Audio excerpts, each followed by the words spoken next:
अगर पूरा फेसबुक, पूरा व्हाट्सएप बच्चों की विशेष से हो रहा है पिक्चर से। मैं good morning students, good morning.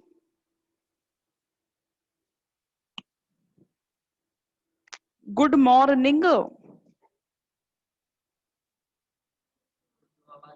आवाज आ रही है? आवाज आ रही है या नहीं? आवाज आ रही है या नहीं?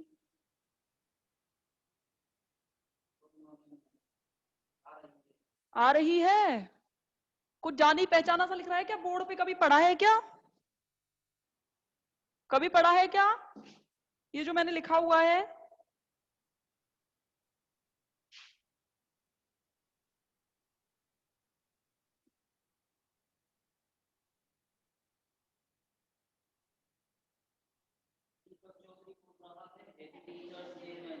Thank you so much. Thank you Kritika, thank you, thank you very much. एक टीचर के लिए टीचर्स डे तभी होता है मान्य कि जब तक उसकी पढ़ाई समझ में आ रही है तब तक वो है, बाकी तो उसकी कुछ नहीं है वो टीचर। फिर काय का टीचर जब आपको पढ़ाई समझ में ना आए तो? समझ में आ रही है कि पढ़ाई वढ़ाई थोड़ी बहुत? अगर आपके समझ में 10% भी आ रही है ना तो मेरे लिए बहुत बड़ी बात है। आ रही है? गौरव, योगेंद्र मुझे क्या की टेंशन होगी सर। चलिए पढ़ाई कर लें। क्वांटम लब्धि, कोई दिक्कत थी? कल जेवलॉन्स की डायग्राम पढ़ के देखा, नोट्स पहुंच ही गए थे आपके पास।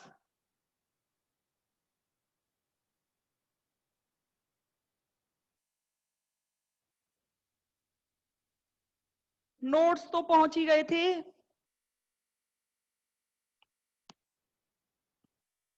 क्वांटम लब्धि मैंने आपको बता दी थी कि क्वांटम इफिशियंसी किस नाम से जानी जाती है। क्या है ये बला? मैंने आपसे कहा था कि अगर किसी चीज की इफिशियंसी ज्ञात करनी है, किन्हीं दो लोगों के बीच में कंपैरिजन करवाना है कि किसकी दक्षता ज्यादा होगी, कौन काम को करने के लायक है और कौन नहीं है, तो ऐसी सारी चीजें, एक नाम आता है दक्षता, कैपेबिलिटी, जिसे आप दक्षता के नाम से जानते हो। जैसे अगर मैंने कहा आपसे, मैं कोई दो स्टूडेंट के बीच में बोल रही हूँ बेटे खड़े होना दो, मैंने बोला कि दोनों खड़े होके आपको, एक को बोला कि, मैंने बोला, एक ने कहा मैडम मेरी सिंगिंग बहुत अच्छी है, एक ने बोला मुझे हैंडराइटिंग मेरी बहुत अच्छी है, एक ने बोला मैं क्रिकेट अच्छा खेल लेता हूं, एक ने बोला मैं बैडमिंटन अच्छा खेल लेती हूं। तो जिस काम में अगर किसी का कंपैरिजन करना है, आप अलग अलग कामों से किसी की दक्षता ज्ञात नहीं कर पाएंगे अगर आपको कंपैरिजन ज्ञात करना है। जैसे मेरा कहने का मतलब, अगर किसी का तुलनात्मक अध्ययन आप करेंगे तो उसकी कंडीशन बच्चों एक रहेगी कि आपको उन दोनों को टाइम सेम देना पड़ेगा, यानी कि समय जो होगा वो सेम देना पड़ेगा, और कंपटीशन भी एक ही करवाना पड़ेगा। कहीं आप ये तो नहीं कह सकते कि जो पहलवान है वो क्रिकेटर है और जो क्रिकेटर है वो कभी पहलवान बन जाए, ऐसा तो पॉसिबल ही नहीं है। अगर किसी की कैपेबिलिटी, दोनों की कैपेबिलिटी अलग अलग है, दोनों की इफिशियंसी अलग अलग है, कोई पहलवानी में ज्यादा अच्छा है तो दूसरा क्रिकेट खेलने में बहुत अच्छा है। अगर मैंने कहा कि ठीक है, अगर आपको क्वांटम दक्षता ज्ञात करनी है तो फोटो केमिस्ट्री पर आओगे कि फोटो केमिस्ट्री में क्वांटम दक्षता का मतलब किस नाम से जाना जाएगा, इसे क्या कहेंगे और क्यों कहेंगे।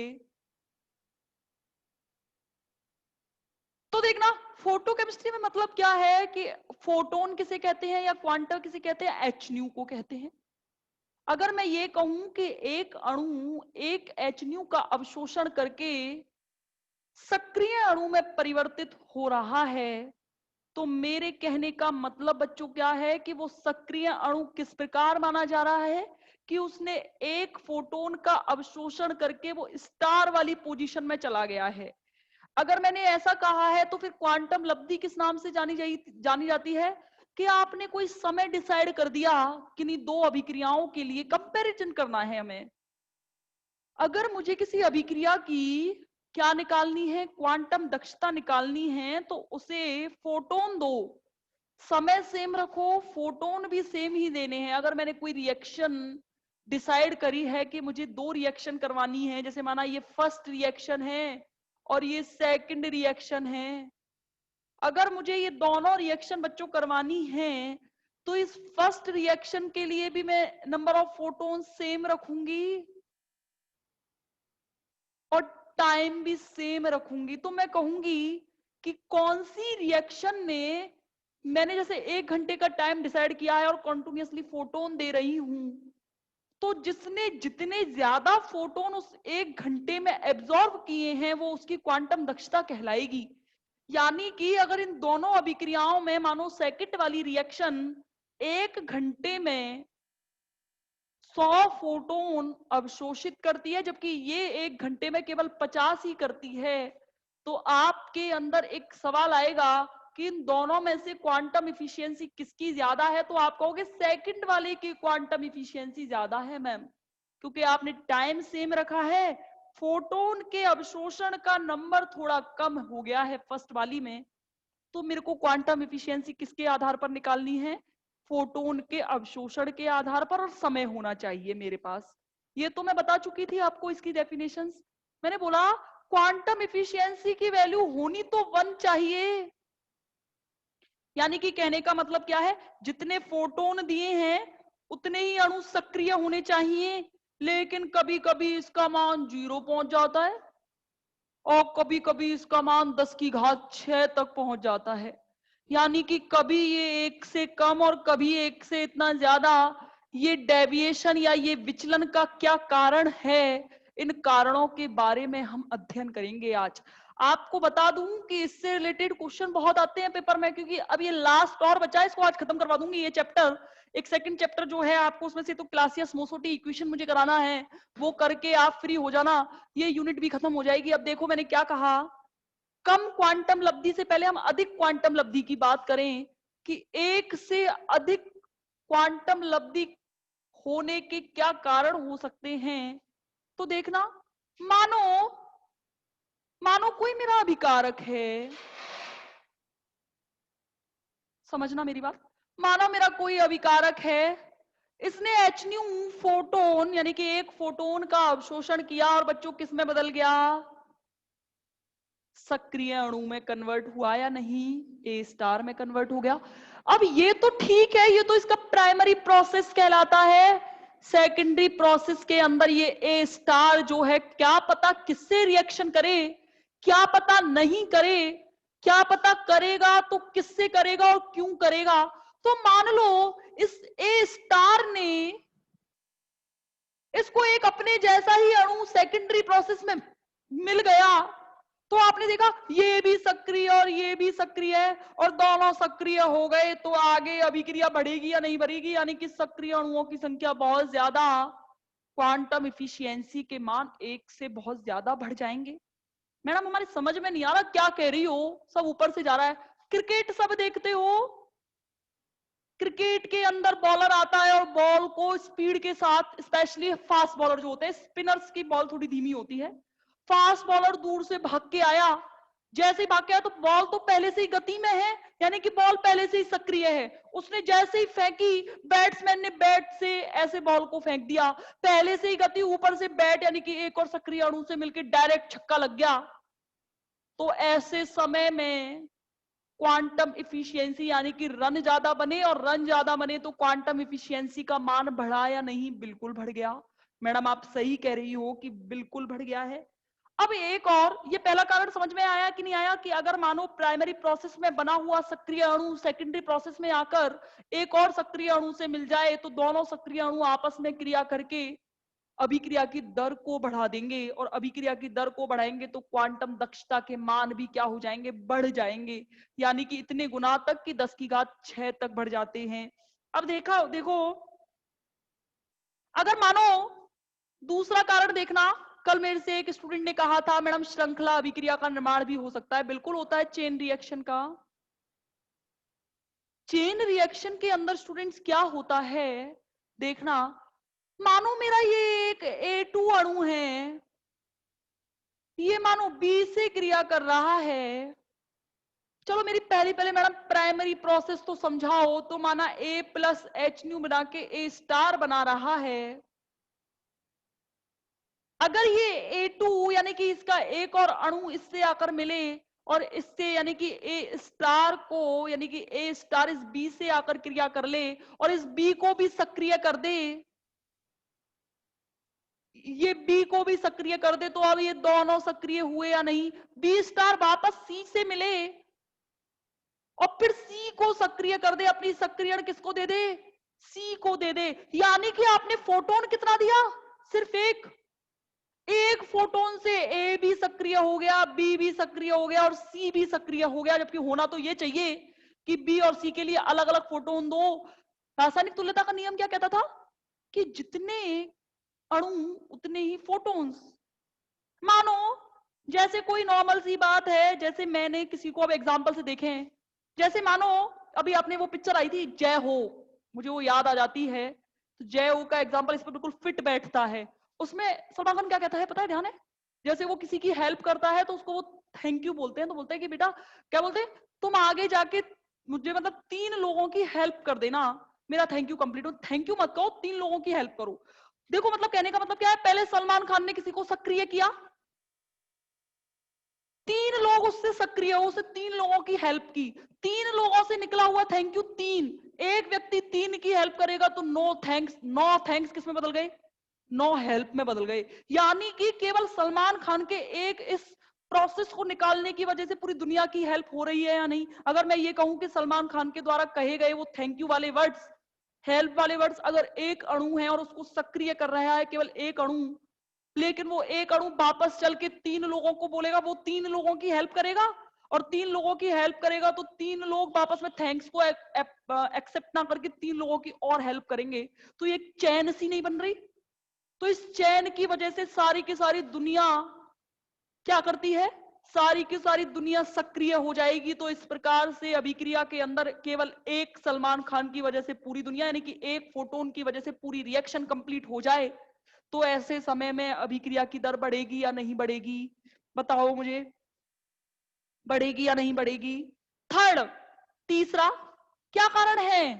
तीसरा देखना, अगर मान लो कि अगर ये जैसे ए से एक फोटोन, समझना मेरी बात, ए स्टार में कन्वर्ट हो रहा है, ये माना एक मध्यवर्ती है, एक मध्यवर्ती है। अगर मानो ये मध्यवर्ती उत्प्रेरक की तरह कार्य करे, यानी कि आगे आने वाली अभिक्रियाओं में ये उत्प्रेरक की तरह कार्य कर जाए, तो एक उत्प्रेरक से अभिक्रिया की दर कॉन्टिन्यूटी में बढ़ रही है। यानी कि एक फोटोन के अवशोषण से आप देख रहे हो ये उत्प्रेरक का कार्य करेगा। मानो अगली आने वाली अभिक्रिया जैसे बी से सी बनाना है मुझे, तो इसमें ए स्टार उत्प्रेरक की तरह कार्य करे। अब मुझे यहाँ पे कोई फोटोन तो देने नहीं पड़े, केवल ए स्टार की प्रेजेंस की वजह से बी किस में बदल गया? सी में बदल गया। तो इस प्रकार से ऐसे फिर सी डी में बदलेगा, यहाँ पे फिर वापस ए स्टार आ जाए। ऐसे करके ये सभी अभिक्रियाओं में मध्यवर्ती उत्प्रेरक की तरह कार्य कर जाए, तो क्या ऐसे समय में अभिक्रिया की दर नहीं बढ़ेगी? ऐसे समय में अभिक्रिया की दर नहीं बढ़ेगी, और अभिक्रिया की दर बढ़ेगी तो डेफिनेटली क्वांटम इफिशियंसी के मान बढ़ेंगे या नहीं? बढ़ेंगे या नहीं बताओ? अब बताओ मुझे, आया या नहीं समझ में? अब देखो एक और है इसमें, एक चौथा रीजन और दे रखा है, वैसे कुछ ज्यादा इंपॉर्टेंट नहीं है। मानो कि कोई सक्रिय अणु, प्राइमरी प्रोसेस में बना हुआ सक्रिय अणु कोई निष्क्रिय अणु से क्रिया कर जाए, तो ये अगर इसको भी सक्रिय कर दे, यानी कि ये भी सक्रिय और ये भी सक्रिय है, तो फिर बी स्टार जिससे मिलेगा ये इसको भी सक्रिय कर देगा। तो ऐसे करके सिर्फ एक फोटोन के अवशोषण से कितने अणु सक्रिय हो जाएंगे, और इन सक्रियण की वजह से क्वांटम इफिशियंसी के मान 10 की घात 6 गुना तक बढ़ जाते हैं। कारण समझ में आया कि क्वांटम इफिशियंसी के मान इतने क्यों बढ़ जाते हैं? चारों कारण समझ में आए या नहीं आए बताओ? हाँ या ना? हाँ या ना? जल्दी जल्दी बताओ। ऐसे अब पता नहीं सेकंड ईयर के स्टूडेंट इतने एक्टिव रहते हैं, जब मैं उन्हें पढ़ाती हूँ वो बेचारे तुरंत चैट पे जैसे चैट खोल के बैठे हैं, हाँ ठीक है मैडम कुछ पूछेंगी हम जवाब देंगे। कौन है? आ गया अच्छे से? लाखन लखन जो भी हैं।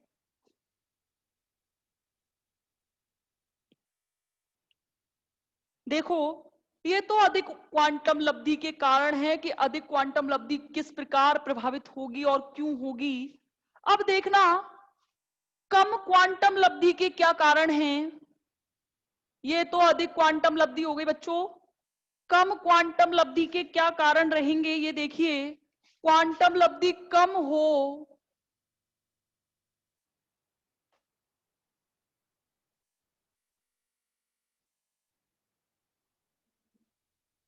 अच्छा, कम क्वांटम लब्धि के क्या कारण हो सकते हैं, कोई बताएगा?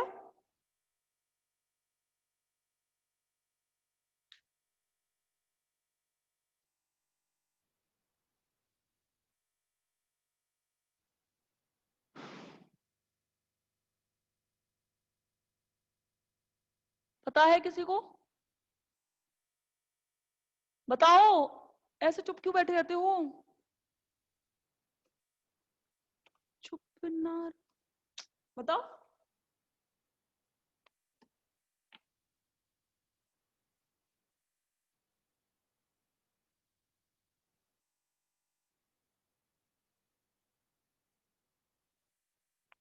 अरे बच्चों बहुत आसान है क्या इसमें? मानो प्राइमरी प्रोसेस में बना हुआ अणु, प्राइमरी प्रोसेस में बना हुआ अणु किसी निष्क्रिय अणु से टकरा जाए, निष्क्रिय अणु से टकराकर अपनी ऊर्जा को खो दे। यानी कि अगर कहने का मतलब क्या है, जैसे मानो कि आपको किसी ने क्या किया, मोटिवेट किया। आप बड़े, मैंने भी बहुत बार फील किया है, मेरी भी आदत है, जैसे मैंने कोई देशभक्ति की पिक्चर देखी तो उसके अंदर मुझे बहुत ज्यादा देशभक्ति आ जाती है, नहीं मुझे ये करना है। मैंने उरी द सर्जिकल स्ट्राइक जब मूवी देखी थी तो मैं 2-3 दिन तक ऐसा जोश रहा मुझे कि हाँ मैंने, वहां पे उरी मूवी क्या है, उरी मूवी है एक एच न्यू फोटोन, और मैं क्या हूं, मैं क्या हूं, मैं एक अभिकारक हूं। मैंने जैसे उरी से सर्जिकल स्ट्राइक से मैं ना मोटिवेट हो गई कि भाई मैं बहुत ज्यादा मोटिवेट, और मैं सक्रिय अणु में बदल गई। लेकिन जब मैं रियल लाइफ में आई मेरे को लगा कि मुझे भी लड़ना चाहिए, देश के कारगिल पर जाकर वहां पे जो चल रहा है युद्ध उस पे लड़ना चाहिए। मुझे भी 1-2 बार गोलीबारी खा के आनी चाहिए, पता चले कि मैं मतलब कुछ करना चाहिए, 1-2 आतंकवादियों को खत्म करना चाहिए, ऐसे मेरे मन में आया। लेकिन जब मैंने रियलिटी, जब मैं 2-3 दिन तक जोश में रही, लेकिन फिर मैंने जैसे रियलिटी देखी, दुनिया को देखा कि ये तो पॉसिबल ही नहीं है, मेरे तो बस की नहीं है। तो ऐसे समय में मैं पहले सक्रिय हुई प्राइमरी प्रोसेस के द्वारा, लेकिन अब ये सक्रिय अणु ऐसे ही किसी एक व्यक्ति से जाकर मिल गया कि भाई नहीं, क्या है, पागल है क्या, सपने क्यों देख रहा है, किस लिए सपने देख रहा है। किसी के मन में आया मुझे यूपीएससी फाइट करना है, आपने देखा किसी यूपीएससी टॉपर को देख लिया, तो आपने देखा यूपीएससी फाइट करना है मुझे, जोश आया भयंकर वाला, 2-4 दिन जम के पढ़ाई करी। फिर जैसे ही आपने देखा किसी ने आके आपसे कह दिया एनवायरमेंट में से, क्या किसकी तैयारी कर रहा है बेटा, कि मैं यूपीएससी की तैयारी कर रहा हूँ। अच्छा, हाँ मेरे को ना सिविल सर्विसेज में जाना है, मैंने सोच रखा है। उसने बोला पागल वागल है क्या, हकीकत पे आ जा, बन पाएगा यूपीएससी टॉपर, उसके लिए तो बच्चे को सिंसियर होना बहुत जरूरी है, फालतू चीजों से हटकर केवल पढ़ाई करनी है, दिमाग को बहुत ज्यादा शार्प करना है। वो क्या हुआ, वो एकदम से डर गया, ये तो यार सही कह रहा है, मेरे बस की नहीं है, मैं नहीं बन सकता। तो ऐसे समय में वो क्या हुआ, वो सक्रिय होकर किसी निष्क्रिय अणु से टकरा गया, तो अपनी ऊर्जा को खो दिया और वापस अपने ढर्रे पर आ गया। वापस आराम से फोन उठाया और चैटिंग चल रही है, पढ़ाई वढ़ाई छोड़ दी। तो 2-4 दिन में जो सक्रिय होकर निष्क्रिय हुआ, तो क्या अभिक्रिया का वेग बढ़ेगा? नहीं। तो ये एक पहला कारण है जिसकी वजह से क्या करेगा, जिसकी वजह से जो सक्रिय अणु होगा अपनी ऊर्जा को खो देगा, और क्या करेंगे, क्वांटम लब्धि के मान 1 से कम हो जाते हैं। सेकंड क्या है, सेकंड क्या है, मानो, मानो कि कोई अभिकारक फोटोन का अवशोषण करके बच्चों सक्रिय अणु में चेंज हुआ। ये एक एक्टिव मॉलिक्यूल है, प्राइमरी प्रोसेस तो सबके लिए सेम है। अब इसने देखा ये जैसे ही उत्पाद में परिवर्तित होने के लिए जाने लगा, अपनी मंजिल के लिए पहुंच रहा है और बीच में आते ही अपनी ऊर्जा को खो दे, यानी कि इतनी ऊर्जा इसको लास्ट टाइम पर जाते हुए ना मिल पाए, यानी कि उत्पाद बनने से पहले ही उसकी एनर्जी डाउन हो जाए, तो ऐसे समय में भी क्वांटम इफिशियंसी के मान कम हो जाते हैं। सेकंड कारण। तीसरा कारण क्या है? किसी भी अणु के लिए ध्यान रखना, किसी भी अणु के लिए, जैसे ये यहां से लेके यहां तक पहुंचा, ये माना मेरा यहां पे पप्पू चप्पू बैठे हैं, यहां तक तो ये प्राइमरी प्रोसेस के अंदर आएगा।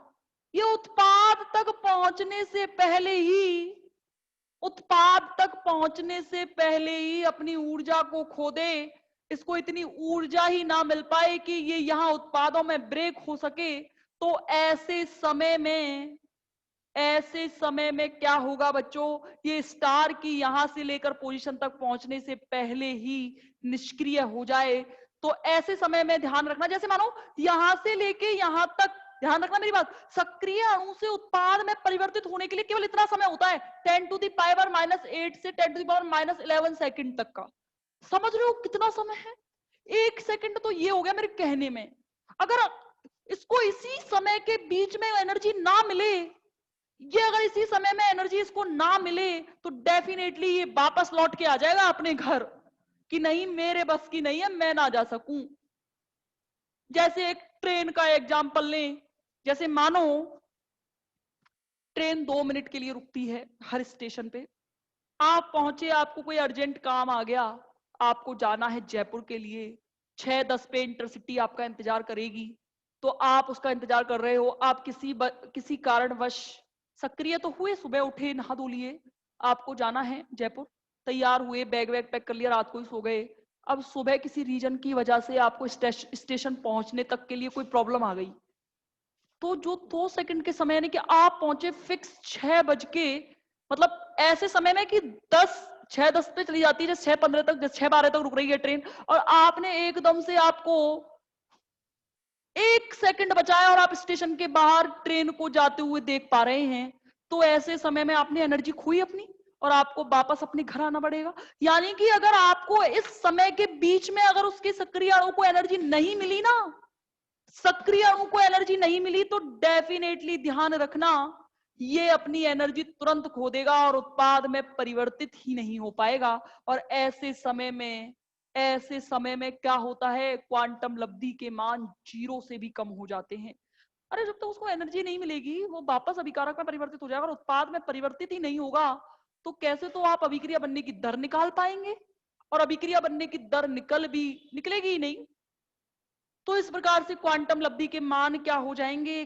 कम हो जाएंगे। अब देखना, मानो मानो एक चौथा कारण और देखो, मानो कि कोई क्रिया कारक है A B, h nu photon का अवशोषण करके ए बी स्टार में कन्वर्ट हो गया, और अगर ये वियोजित हो जाए A B star A B में, वापस देखना, वियोजित हो जाए, अगर किसी कारणवश ये ए और बी दोनों मिलकर उत्पादों में परिवर्तित होने की बजाय वापस क्रियाकारक में बदल गए, तो ऐसे समय में उत्पादों तक तो आप कहां पहुंचे? पहले ही आप किस में बदल गए? क्रियाकारक में बदल गए। तो क्या ऐसे समय में क्वांटम लब्धि के मान कम नहीं होंगे? क्या ये कारण नहीं है? क्या ये सफिशिएंट रीजन नहीं है क्वांटम इफिशियंसी के लो होने का? बिल्कुल है। यानी कि अब आप पढ़ चुके हो कम क्वांटम लब्धि के क्या कारण होंगे और अधिक क्वांटम लब्धि के क्या कारण होंगे। क्वांटम लब्धि का टॉपिक यहाँ खत्म हो गया है, और इसका एक लास्ट टॉपिक बचा है, प्रकाश संवेदन अभिक्रियाएं, यानी कि जिन्हें कहते हैं photo sensitised reactions. Photo sensitised reaction. पहले तो ये बताओ क्वांटम लब्धि आई कि नहीं आई समझ में?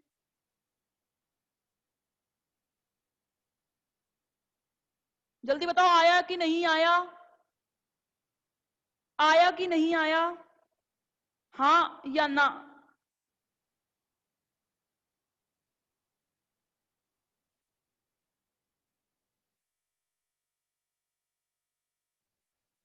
आ गया?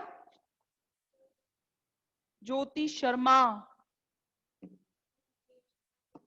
Okay, thank you so much समझने के लिए, दोबारा ना समझाना पड़ा, ये बहुत बड़ी बात है।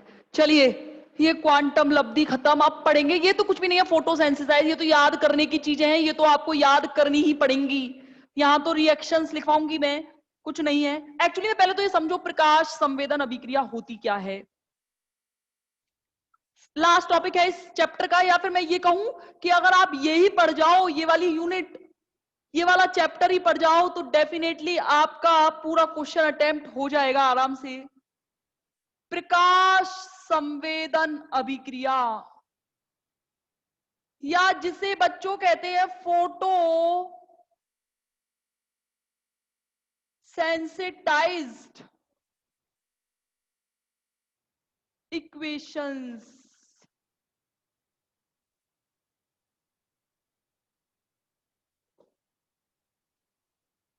देखिए, फोटो सेंसिटाइज्ड इक्वेशन का मतलब क्या है, देखना। प्रकाश संवेदन अभिक्रिया का मतलब क्या है, मानो मानो कि आप कोई अभिक्रिया संपन्न करवा रहे हो, मानो कि कोई अभिकारक रिएक्शन नहीं कर पा रहे जो प्रकाश के लिए मतलब अक्रिय हैं, मतलब जो प्रकाश का अवशोषण नहीं करते हैं। कोई भी अभिक्रिया फोटो केमिस्ट्री के अंदर आप कोई रिएक्शन करवाते हो तो सबसे पहला काम क्या है आपका, मैडम फोटोन डालिए, फोटोन को अवशोषित करेगा कोई कण, और फोटोन को जैसे ही कण अवशोषित करेगा तो सक्रिय अणु में परिवर्तित होगा। मान लो कि प्राइमरी प्रोसेस ही संभव नहीं हो पा रहे, यानी कि कोई ऐसा रिएक्टेंट आपने ले लिया जो प्रकाश के लिए संवेदनशील नहीं है, प्रकाश के प्रतिक्रिया नहीं करता है, तो ऐसे समय में हम बाहर से कोई कारक मिलाते हैं बच्चों, बाहर से कुछ मिलाते हैं, कोई भी कारक मिला लिया, मरकरी मिलाया, कुछ भी मिलाया, बाहर से जैसे ही कुछ मिलाया जाएगा, और जो बाहर से मिलाई हुई जो चीज है वो प्रकाश के लिए संवेदनशील है, यानी कि वो ऐसा करती है कि प्रकाश को अवशोषित कर लेगी, और प्रकाश को अवशोषित करके उस रिएक्टेंट से मिल जाएगी जिसके लिए आप अभिक्रिया संपन्न करवाना चाह रहे हो, और उस रिएक्टेंट से मिलकर उस क्रिया कारक को सक्रिय अणु में बदल देगी। तो ऐसे समय में जो ये कारक होते हैं जिन्हें बाहर से निकालती है मिलाते हो आप, ये तो प्रकाश संवेदन कारक या प्रकाश सुग्राही कारक के नाम से जाने जाते हैं, और ऐसी अभिक्रियाएं प्रकाश संवेदन अभिक्रियाएं कहलाती हैं। जैसे ये मेरा फोन है, इस पे मैंने लाइट डाली, मुझे इसका अभिक्रिया संपन्न करवानी है। मैंने जैसे इस पे लाइट डाली, तो जैसे ही मेरे लाइट डालने के बाद में आपने क्या देखा, इसने वो लाइट एब्जॉर्ब नहीं करी, लाइट एब्जॉर्ब नहीं करी। आपको बड़ा दुख हुआ कि मैं रिएक्शन करवाने की कोशिश कर रहा हूं पर लाइट एब्जॉर्ब नहीं हो रही है, तो फिर क्या करोगे, फिर इस अभिक्रिया को करवाने के लिए आपका दिमाग काम किया कि क्यों ना कुछ ऐसा कारक मिला दूं जिस कारक को मिलाऊं वो प्रकाश को अवशोषित कर पाए, वो प्रकाश को एब्जॉर्ब कर पाए। तो आप कहोगे कि ठीक है वो कारक मिला दो मैडम, तो उस कारक को मिलाने के बाद में वो कारक प्रकाश का एब्जॉर्ब कर लेगा, और प्रकाश को एब्जॉर्ब करके सक्रिय अणु में परिवर्तित हो जाएगा, और वो सक्रिय अणु, अब वो सक्रिय हो गया, अब वो सक्रिय होने के बाद अपनी ऊर्जा किसे दे दे, उस रिएक्टेंट को दे दे। तो ऐसे समय में वो पूरी अभिक्रिया क्या हो पाती है, संपन्न हो पाती है। तो जो बाहर से कारक मिला रहे हो वो तो प्रकाश सुग्राही कारक के नाम से जाना जाएगा, और जो अभिक्रिया आप संपन्न करवा रहे हो वो अभिक्रिया किसके नाम से जानी जाएगी, प्रकाश संवेदन अभिक्रिया के नाम से जानी जाएगी। रिकनेक्ट हो जाइए अभी एक बार।